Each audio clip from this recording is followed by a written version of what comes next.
Well, turning to the election campaign right now, it's the home stretch of the federal election campaign with Canadians deciding the next prime minister a week from today. CTV's Colton Praill joins us live from the campaign trail, or latest on the campaign trail.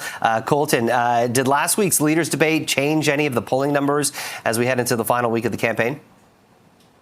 Yeah, Jamie, we saw some very contrasting styles in that debate. We saw the rawness of Mark Carney, the experience of Praill, but we also saw the combativeness of Jagmeet Singh. And I will say that in particular, the fact that he was so interruptive, the fact that he was inserting himself into every discussion he could, does seem to have played a part. We haven't seen major shifts in the polling as a result of the debate, but what we have seen is a slight increase for the NDP and for Jagmeet Singh himself personally.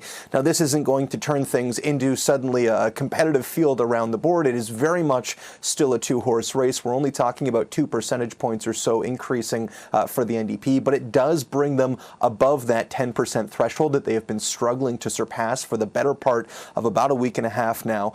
It also is very important for a party that is trying to hold on to official party status at this point. That means having at least 12 MPs in the next House of Commons, that being able to ask questions to government and operate fully as other parties do. And so for them, this is a small increase. It could be a meaningful increase potentially, but for the Liberals, for the Conservatives, we didn't see a huge shift. In yesterday's Nanos polling, we did see a slight bump for the Conservatives. It has since declined. We saw a closing of the gap that has since reopened. All in all, we're still talking about a 7.5-point gap between the Conservatives and the Liberals. We're still talking about a 14-point gap between Mark Carney and Praill when it comes to individual preferred prime ministerial tracking. And this really is how debates tend to go. In large part, there isn't a huge opportunity to change the game, but it can present a major stumbling block, and we didn't see either of those two front runners have any real issues during the debate that could have posed problems for them.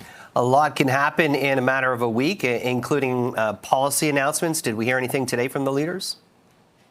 Yeah, Praill put forward his housing plan. It is a slower pace than Mark Carney's, but the Conservative leader would counter that he believes it's more realistic. He's proposing 2.3 million homes by 2030, eventually getting to over 500,000 homes per year annually built, 535 in 5 years' time.